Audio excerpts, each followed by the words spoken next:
واحدة من أول التجارب اللي كانت نتيجة عن العمل الحراكي الحشدي اللي عملناه في القدس هي كل موضوع المفاهيم والمصطلحات اللي تستعمل في سياق القدس وبسياق فلسطين بشكل عام.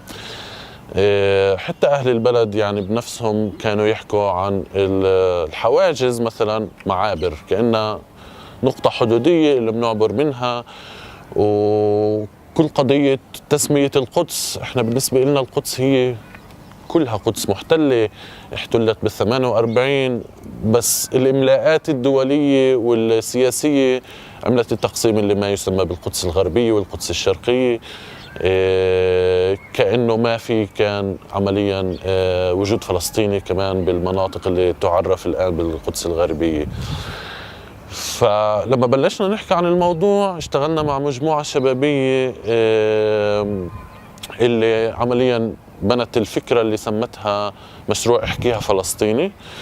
فالفكرة كانت إنتاج حملة توعية لأهل البلد في المرحلة الأولى، بس طبعا لكل العالم، بأنه إحنا هاي التسميات الصحيحة بالنسبة إلنا. إحنا بنسميها القدس، إحنا بنسميها حواجز عسكرية، إحنا بنسميه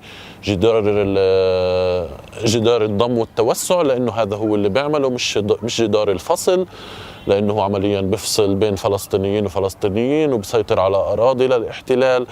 فبلشنا نبحث كل هاي المصطلحات المتداولة ونشوف شو التعريف الصحيح بالنسبة إلها.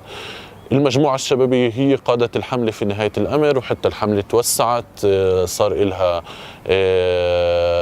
صدى في كل فلسطين، وحتى وصلت العالم العربي.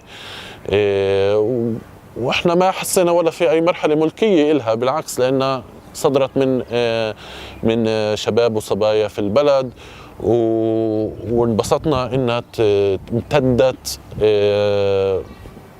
أبعد من القدس وأبعد من فلسطين، لأنها في الآخر هي ثقافة مهمة. نفهم كيف نتطلع على البلد وكيف نسمي المسميات بحسب الواقع اللي بيعيشه المقدسي، ومش حسب المسميات اللي هي بتيجي من تنظيمات دولية أو من الاحتلال نفسه أو من حكومات اللي إلها مصلحة معينة في المنطقة هون. فهي تجربة كانت جدا رائعة، تجربة شعبية قاعدية مجانية، بس عملت أثر كبير، وإحنا جدا فخورين فيها يعني.